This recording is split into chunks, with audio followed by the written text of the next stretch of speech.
You talk about how you don't watch a lot of wrestling now. It's not the same as what it used to be. What needs to change to make it how it used to be?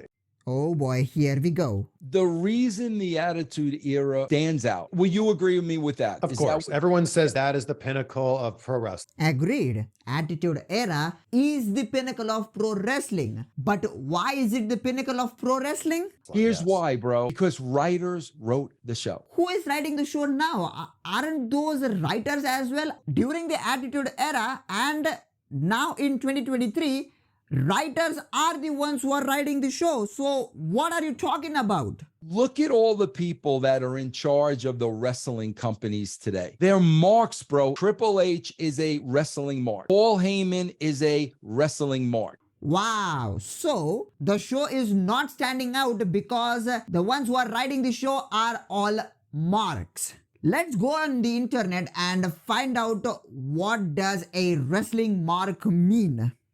A mark is a pro wrestling fan who believes the sport is real and unscripted. To these fans, everything that takes place in a pro wrestling ring is a shoot and there is no such thing as a work. So you are telling me that Triple H and co are believing that WWE is real, it's unscripted and everything is a shoot. Are you out of your damn mind? They're writing a show that they like and they think is good from their wrestling perspective.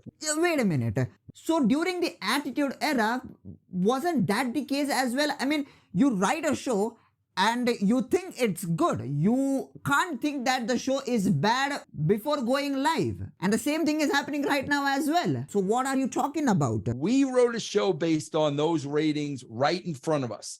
Completely agreed. Even in 2023, the WWE writers are doing the same damn thing. They write the show to gain viewership. If Chad Gable and the Alpha Academy got a major pop and if that's an uptick in the viewership, they are going to be featured on the next week's edition. Same goes with LA Knight.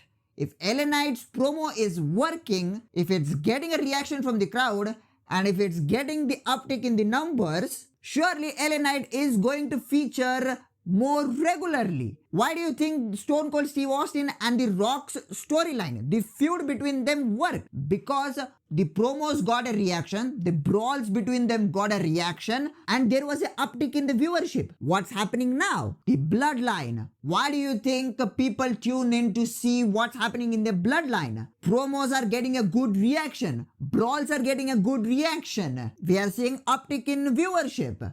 Social media numbers are high. It's the same thing. There was a science to what we did. So it's characters, story first, build it through story, and then the pinnacle is the match. And the science behind it, forget about the bloodline here. Let's take the Judgment Day for example. It was characters first. Edge introduced the Judgment Day. They were an evil group.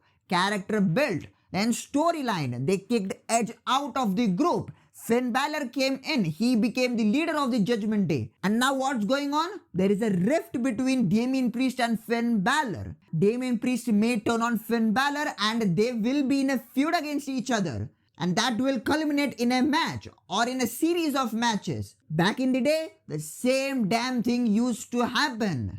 The science has not changed. Times have changed, we have evolved.